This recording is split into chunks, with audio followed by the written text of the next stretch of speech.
लोकसभेच्या काळामध्ये आदरणीय नामदार साहेबांनी त्या ठिकाणी मंत्रच्या सभेत सांगितलं होतं की आढराव दादा आपल्या दोघांमध्ये काहीच विदुष्ट नाहीये, आपण एकमेकाला उमेदवार पुरवलेले। याचा अर्थ असा आहे की यांची पहिलीच युती होती, या दोघांनी तालुक्याचं राजकारण केलं। याचा बळीचा बकरा माझ्यासारखा सर्वसामान्य कुटुंबातील एक युवक झालेला आहे। याचं कारण मागचं असं आहे की मी 2009 साली भीमाशंकर सहकारी साखर कारखान्यामध्ये कामाला लागलो। आज बरोबर 2024 चालू आहे। आज 15 वर्ष माझ्या सर्व्हिसला पूर्ण झालेले आहेत, 1/9/2024 ला। यांनी मागल्या 10 मेला माझी बायको त्या ठिकाणी फाकटेगावची सरपंच झाली। माझ्या समवेत शिवसेनेचा एक पवन वाळूंज म्हणून ग्रामपंचायत सदस्य होता। मी सत्कारासाठी सकाळी 9 वाजता निकम साहेबांक गेलो, 11 वाजता अतुल बेनकेंक गेलो आणि 3 वाजता वळसे पाटील साहेब त्या ठिकाणी येणार होते म्हणून 3 वाजता कारखान्यावर आलो। हा कार्यक्रम झाल्याच्या नंतर त्या कार्यक्रमात माझ्या समवेत पवन वाळूंज सदस्य सोबत होता।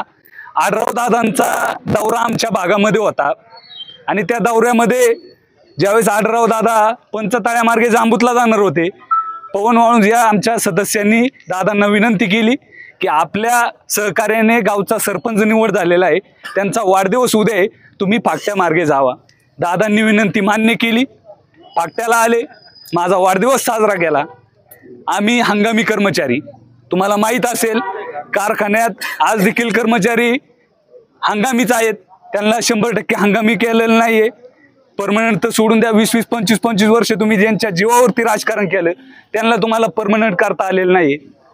ज्यावेळेस आढराव दादांचा केक कापला, तो फोटो बायकोनी स्टेटस टाकला, गावातील 4-2 त्यांचे लाभार्थी त्यांनी ते व्हॉट्सअप आपला दाखला युवराज प्रदीप वळसे त्याच्याकडे पाठवलं आणि म्हणजे तोच, आणि तिथं पाठवल्याच्या नंतर साधारण 26 मे ते 30 मेचा काळ गेला।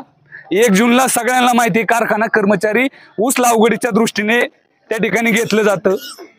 मी 1 तारखेला गेलो, म्हणलं गावचा सरपंच झालोय, माझी बदली निरगुड सरला, 5 गावांमध्ये दर महिन्याला बदली, चला ठीक आहे, कामाचा व्याप असेल एवढेच आम्ही आमच्या पद्धतीने काम केलं। पण ज्यावेळेस हंगामी सुट्ट्यावरती असतो त्यावेळेस गावात आलेल्या प्रत्येकाचा सत्कार करणं सरपंच म्हणून आमची जबाबदारी आहे। यांच्याकडे तो फोटो आला, गेलो भेटायला, म्हणलं दादा तुमच्या विचाराने आपण सरपंच झालोय आणि विकास काम करण्यासाठी थोडं गावात पण लक्ष राहील, जवळ कुठं बदली करा। हे म्हणले नाही, तू सर्वपक्षीय नेता आहे, ऐकून घ्या, सर्वपक्षीय नेता आहे, तुला कामाची गरज नाही, तू पंचायत समिती लढ। पण ठीक आहे, शेतकी अधिकारी कुरकुटेंक गेलो, कुरकुटे म्हणले नाही ते व्हाईस चेअरमनचा दबाव आहे आमच्या, तू त्यांना भेट। व्हाईस चेअरमन म्हणजे आपले लाडके युवराज, त्यांनी सांगितलं माझ्याकडे काय नाही, तू MD ला भेट। असं हेलपाट सुरू झालं आणि एक अंदाजला येऊन गेला की यांच्या डोक्यात काय आहे, कारण देवदत्त निकम साहेबांच्या इथला देखील फोटो त्यांच्याकडे होता। वळसे पाटलांक सत्काराला जायच्या आतमध्ये त्यांनी मला गेस्ट हाऊसमध्ये, आम्ही सत्कारासाठी थांबलो होतो, त्यांचे 4-2 जे लाभार्थी आहेत त्यांनी दरवेळेस तुम्ही पाहिलं असेल, निकम साहेब मी तुम्हाला विनंती करतो की कारखान्यावरती हे जे लाभार्थी जेवण खात्यात, या शेतकऱ्यांनी कष्ट करून कमवलेल्या पैशाचं जेवण खात्यात, त्यांचा एक अभ्यास केला पाहिजे।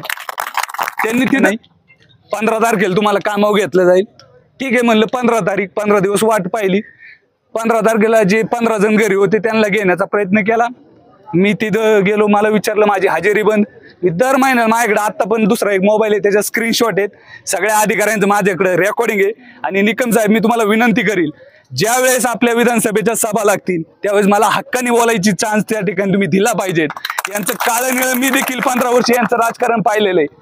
आमच्या कारखान्याचे जेवढे कर्मचारी आहेत त्यांच्या मनामध्ये आज देखील निकम साहेब आहेत का, तो माणूस आमच्यासाठी लढलेला आहे, यांच्यात ती दानत राहिलेली नाहीये।